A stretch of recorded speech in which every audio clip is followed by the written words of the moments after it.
प्रवासी हिंदी लेखन आज दुनिया के अनेक देशों में अपनी विशेष पहचान बना रहा है। बहुत से हिंदी के रचनाकार जो कि अलग अलग देशों के निवासी हैं, वहाँ रह रहे हैं, वहाँ रहकर भी उन्होंने अपनी रचनाधर्मिता से विशिष्ट पहचान बनाई है। उन्होंने हिंदी भाषा को लेकर, साहित्य को लेकर जो चिंतन किया, जो मनन किया, जो सृजन किया, उससे उनकी गहन अध्ययनशीलता का, हिंदी विषयक चिंतन और बोध का परिचय भी मिलता है। अभिमन्यु अनंत की बात करें, जिन्होंने मॉरिशस के प्रेमचंद के रूप में अपनी पहचान बनाई, औपन्यासिक एवं कथात्मक रचनाओं से, नाट्य रचनाओं से उन्होंने हिंदी जगत को न जाने कितनी महत्वपूर्ण रचनाएं उपलब्ध कराईं। वो मॉरिशस में ही नहीं, भारत में, भारत के बाहर अनेक देशों में पढ़े जाते और पाठ्यक्रमों में निर्धारित किए जाते रहे। हरिशंकर आदेश की बात करें, प्रोफेसर पुष्पिता पूर्णिमा की बात करें, सुरेश चंद्र शुक्ल की बात करें, सुषमा बेदी की बात करें, सुषम बेदी, तेजेंद्र शर्मा, ब्रजेंद्र कुमार, भगत, शरद आलोक, मुनीश्वर लाल चिंतामणि, ये सब वो नाम है जो हिंदी भाषा और साहित्य के लिए समर्पित रहे। उनका जो अवदान है, उनका जो प्रदेय है, वास्तव में वह अतुल्य है। अगर हम कसौटी पर कसना चाहें तो उनके साहित्य को भारतीय रचना धर्मिता की कसौटी पर कसने पर हम पाते हैं कि वास्तव में उन्होंने हिंदी को आत्मसात किया है, हिंदी को जिया है।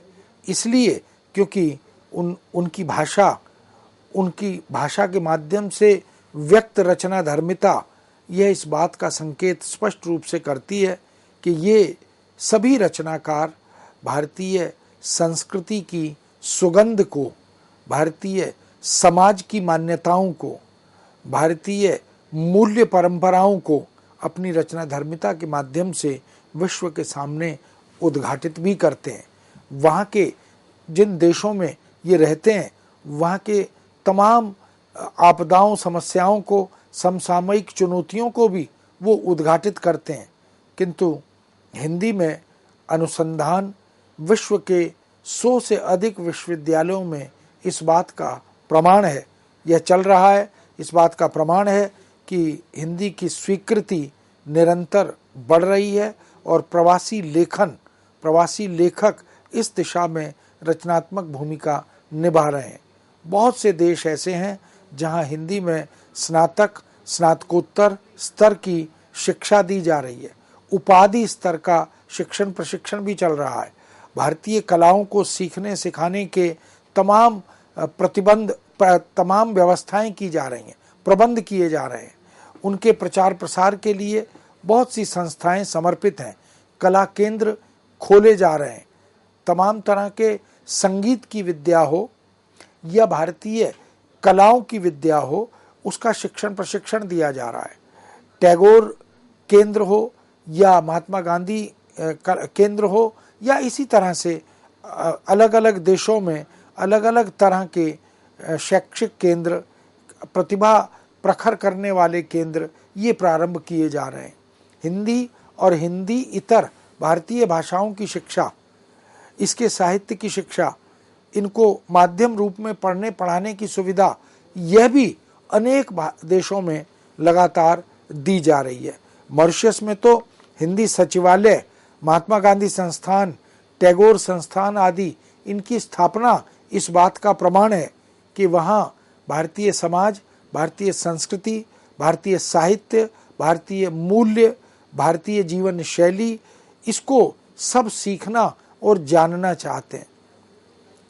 वहाँ आर्य समाज की स्थापना इस बात का प्रमाण है कि आर्य समाज की विचारधारा से, आर्य समाज की मान्यताओं से वहाँ के समाज, वहाँ के नागरिक गौरवान्वित होते हैं। हिंदी सिनेमा भी इस दिशा में अतुल्य भूमिका निभा रहा है।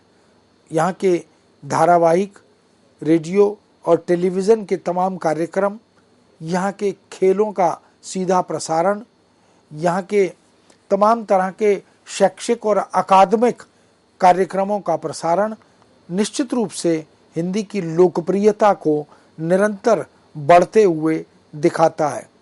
किंतु आज आवश्यकता इस बात की भी है कि हम भारतीय हिंदी सेवी, समालोचक, इतिहासकार इस प्रवासी भारतीय हिंदी लेखन को हिंदी साहित्य का हिस्सा बनाएं।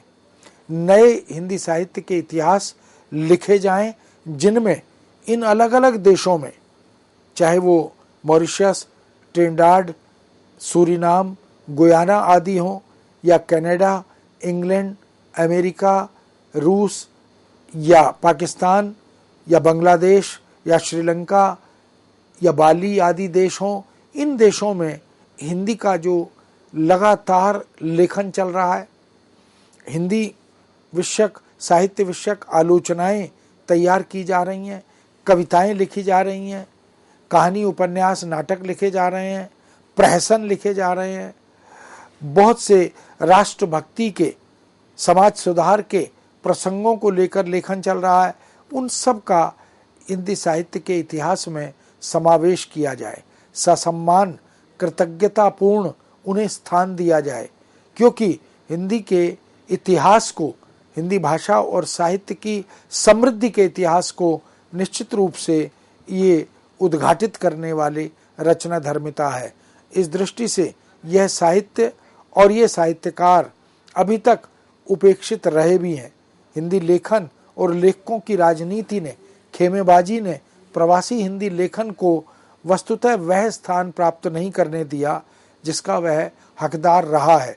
अभिमन्यु अनंत को तो कहीं कहीं हमने अपने विद्यालयी और विश्वविद्यालयी पाठ्यक्रमों में शामिल किया, उनकी रचनाएं, उनको पढ़ाया भी गया, किंतु विश्व भर में लिख रहे प्रबंध और मुक्तक लेखन को, उनकी गद्य पद्य विधाओं को, रचनाओं को हमें अपने संस्थानों में, शिक्षा केंद्रों में, आलोचनात्मक ग्रंथों में, इतिहास लेखन में शामिल करने की अब आवश्यकता है।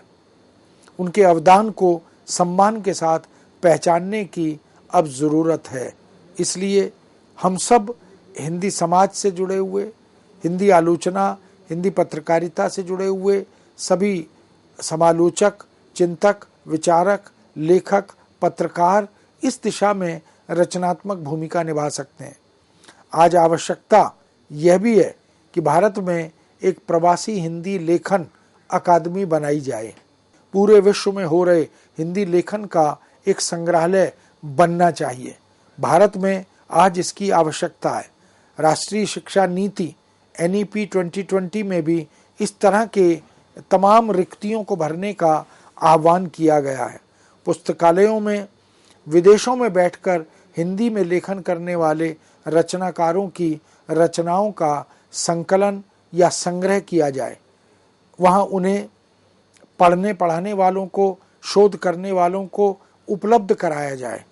इस सब से निश्चित रूप से हिंदी की स्वीकृति, प्रसिद्धि तो बढ़ेगी ही, हिंदी की ताकत का भी बोध हम अपने हिंदी पाठकों को करा सकेंगे। अलग खंड के रूप में हमें लाइब्रेरीज में और स्वतंत्र लाइब्रेरी बने, पुस्तकालय बने, या जो पारंपरिक लाइब्रेरियां जो पुस्तकालय स्थापित हैं उनमें हम प्रवासी हिंदी लेखन के खंड अलग से बना दें। इस तरह का प्रयास भी किया जा सकता है। प्रवासी हिंदी लेखकों को प्रकाशन की सुविधाएं उपलब्ध कराई जाएं। यह भी देखने में आया कि बहुत से प्रकाशक दूर दराज बैठे हुए, विदेशों में बैठे हुए उन हिंदी में रचना धर्मिता के साथ अपनी प्रतिभा का परिचय देने वाले लेखकों को विधिवत ससम्मान प्रकाशन की सुविधा उपलब्ध नहीं करा पा रहे। आज ज़रूरत इस बात की है कि ऐसे लेखकों का मान सम्मान हो, उन्हें पुरस्कृत किया जाए, उन्हें पाठ्यपुस्तकों में शामिल किया जाए, उन्हें इतिहास ग्रंथों में शामिल किया जाए और उनकी पुस्तकों के प्रकाशन की प्रोत्साहन योजनाएं भी प्रारंभ की जाएं।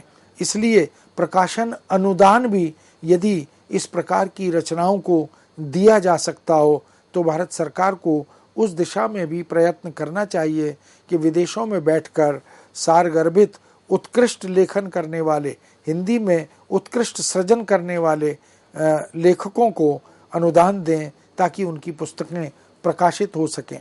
न केवल साहित्यिक सृजन अपितु साहित्येतर ज्ञान विज्ञान के क्षेत्र में भी हिंदी में जो लेखन चल रहा है उसको भी प्रोत्साहन मिलना चाहिए, चाहे वो मशीन हो, कंप्यूटर हो, तकनीक हो, विज्ञान हो, प्रौद्योगिकी हो या दूसरे जीवनोपयोगी क्षेत्र हों। उन सभी क्षेत्रों में जो हिंदी लेखन चल रहा है उसे प्रोत्साहित करने की आवश्यकता है। प्रवासी हिंदी लेखकों के बहुत से नाटक हैं, उनका मंचन करवाया जाए, उन्हें पाठ्यपुस्तकों में शामिल करवाया जाए, एकांकियों का मंचन हो और प्रोत्साहन और बल मिलने पर निश्चित रूप से यह सृजनशीलता और प्रखर होगी, हमारी सांस्कृतिक सुगंध और फैलेगी। पूरी दुनिया जिस भारत को विश्व गुरु के रूप में देख चुकी है वह एक बार फिर से इसके विश्व गुरुत्व को समझ सकेगी और उसे ये ज्ञात होगा कि भारतीय मनीषा क्या है, भारतीय प्रतिभा क्या है, भारतीय भूमि की, भारतीय परिवेश की जो गंध है, यहाँ के संस्कार और यहाँ के मूल्यों की जो शक्ति है उससे उनको अवगत कराया जा सकेगा।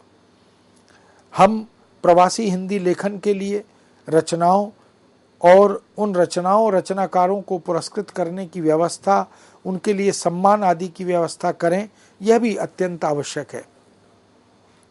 हमें प्रवासी हिंदी लेखन को, उसके लेखकों को, उनकी रचनाओं को पुरस्कृत सम्मानित करने के लिए कुछ राष्ट्रीय अंतर्राष्ट्रीय स्तर की योजनाएं बनाने की आवश्यकता है। केंद्रीय हिंदी संस्थान जो कि शिक्षा मंत्रालय भारत सरकार का एक बड़ा प्रतिष्ठित और महत्वपूर्ण संस्थान है, वह अनेक विदेशियों को भारत में शिक्षा प्रदान करता है। यह जो सांस्कृतिक आदान प्रदान है, यह जो सांस्कृतिक राजदूत बनने और बनाने का सिलसिला है, यदि इसको हम और प्रखर करें तो प्रवासी लेखन को और बल मिल सकता है। सभी राज्यों की अकादमियों में यदि हम यह पहल करें कि इस तरह के लेखन को वहाँ स्थान मिले, इस तरह की पुस्तकों को वहाँ खरीदने और पढ़ने पढ़ाने की सुविधाएं उपलब्ध हों, केंद्र सरकार को भी कुछ विशिष्ट कदम इस क्षेत्र में उठाने होंगे। आज हिंदी के प्रवासी लेखन को भारत में या पूरे विश्व में शिक्षा का हिस्सा बनाने की आवश्यकता है। विश्वविद्यालयों में यदि एक विभाग ही इस प्रकार का खोल दिया जाए जो उसे हिंदी के प्रवासी लेखन को आगे बढ़ाए, उसे बल मिले, तो यह भी एक उचित कदम हो सकता है।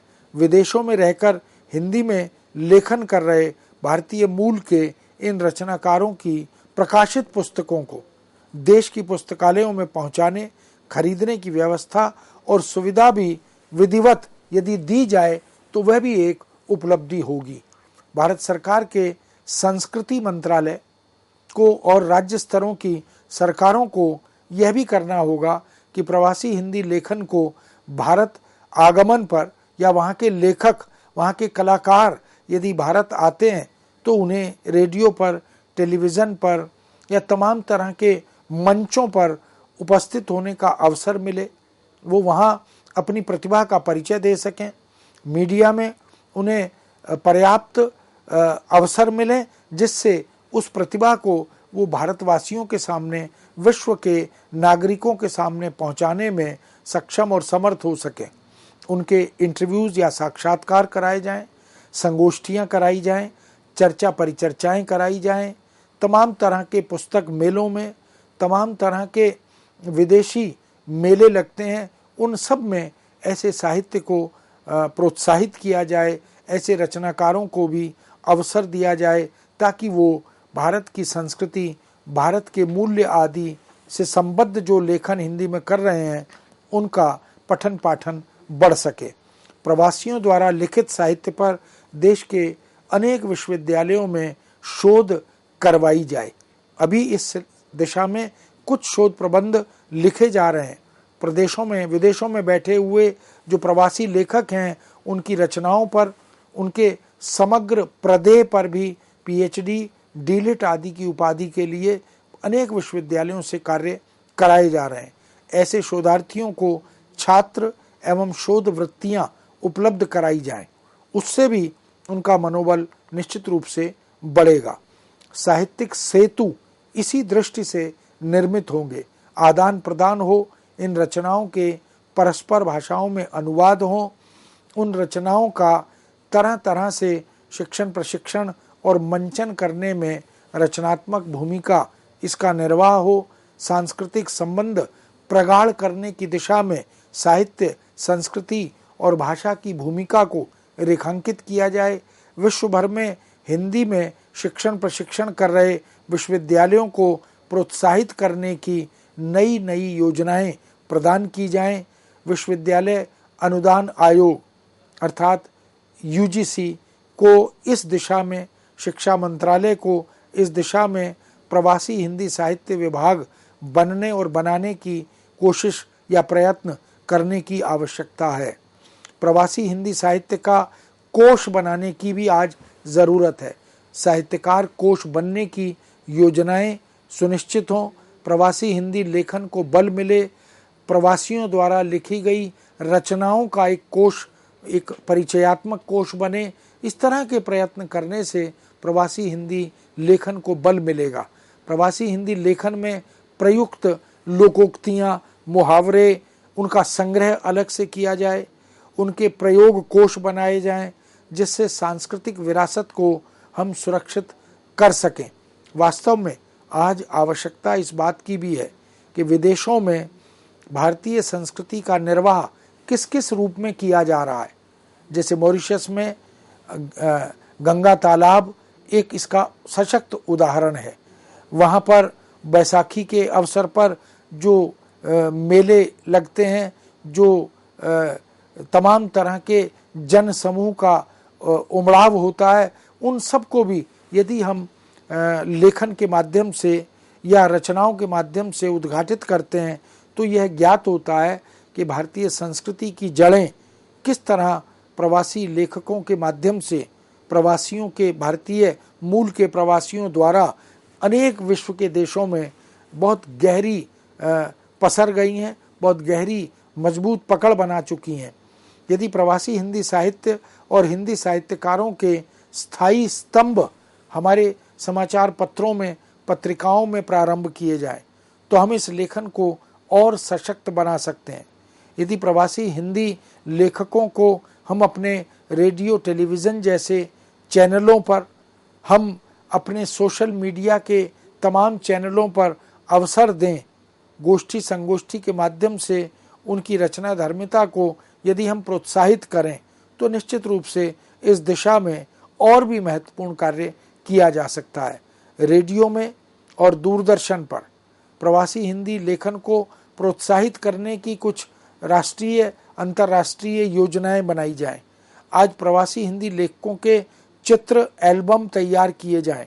कौन से देश में कौन रचनाकार हिंदी में किस विधा में लिख रहा है, उसका परिचयात्मक एक कोष बने, एक एल्बम बने, उनका चित्र हो, रचनाओं के चित्र हो।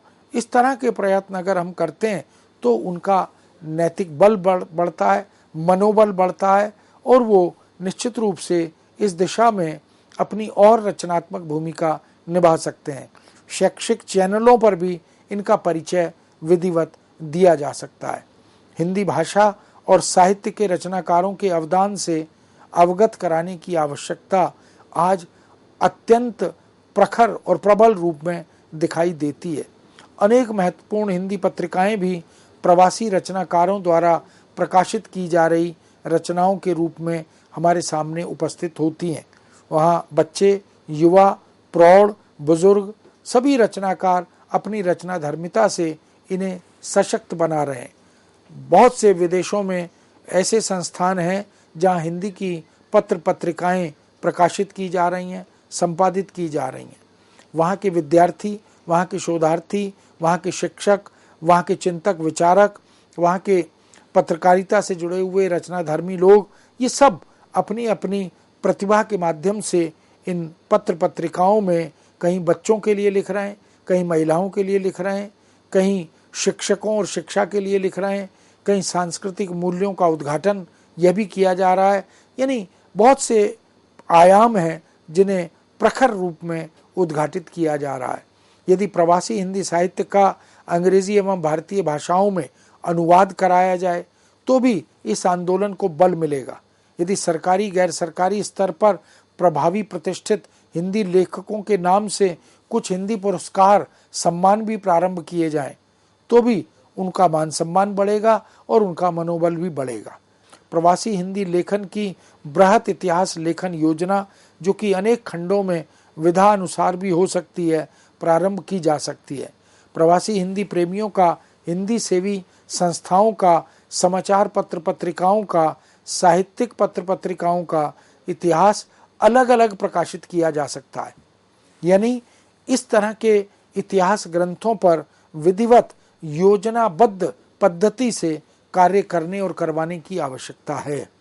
इससे हम प्रवासी हिंदी लेखकों के योगदान को, उनकी समग्रता के साथ प्रदेय को तटस्थता से मूल्यांकित कर सकेंगे, उनके अवदान के प्रति कृतज्ञता ज्ञापित कर सकेंगे।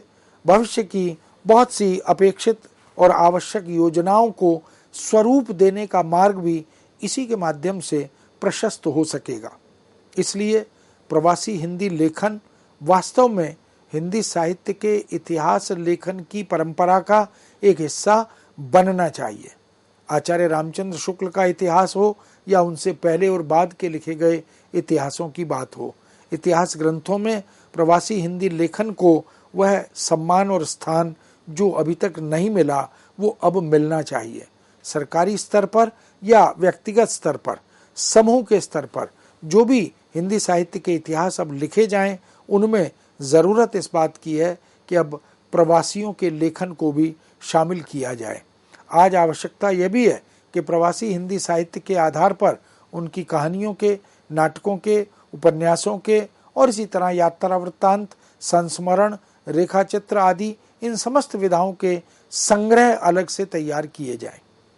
जैसे पाठ्यपुस्तकों में जब संग्रह निर्धारित किए जाते हैं, विद्यालयी शिक्षा हो या महाविद्यालयी और विश्वविद्यालयी शिक्षा हो, उनके लिए यदि संग्रह तैयार मिलेंगे तो निश्चित रूप से उनको पाठ्यक्रमों का हिस्सा बनाने में मदद मिलेगी।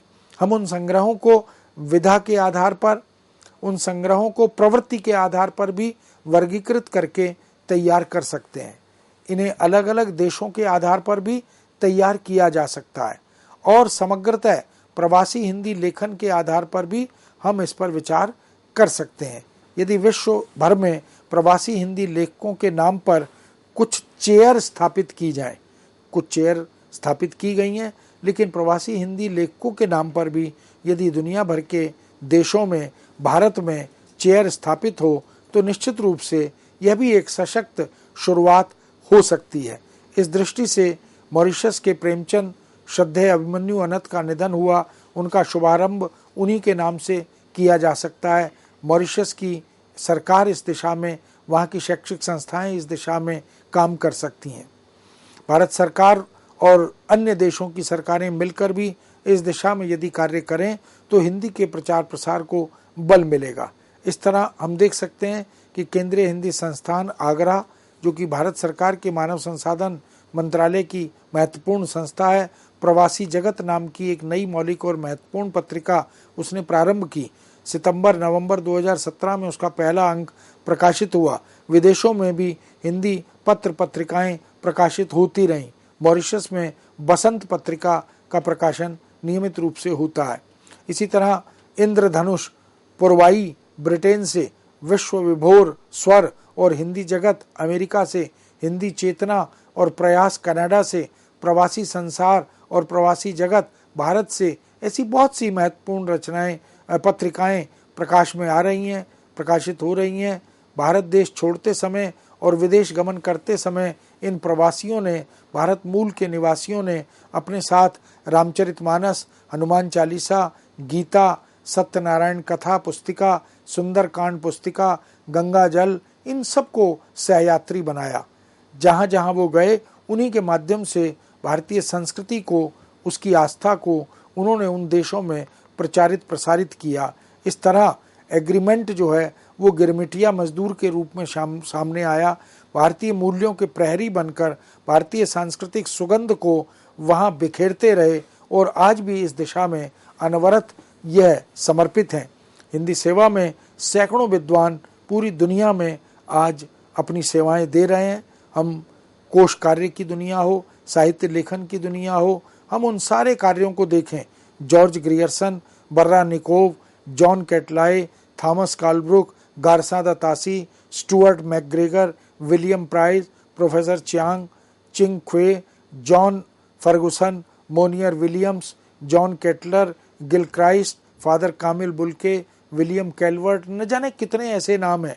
Lothar Lutze, doctor Mariam, doctor Odolen Smekal, Robert Snell, Jinping Han, Tomio मिज़ोकामी, ऐसे बहुत से हिंदी सेवी, मौलिक सृजन करने वाले, विदेशी मूल के निवासी, भारतीय मूल के निवासी, मौलिक और अनूदित कार्य के माध्यम से भारतीय कलाओं को, भारतीय साहित्य को, भारतीय ज्ञान परंपरा को संपादन करते हुए, लेखन करते हुए और रेडियो टीवी पर प्रचारित प्रसारित करते हुए आगे बढ़ा रहे हैं।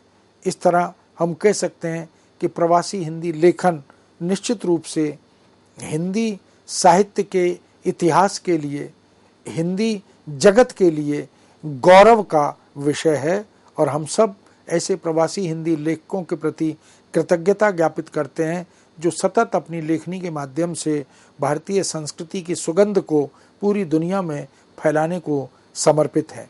मित्रों, इस विषय को यहीं विराम देते हैं। पुनः नए विषय के साथ आपके समक्ष उपस्थित होंगे। आज्ञा दीजिए। नमस्कार।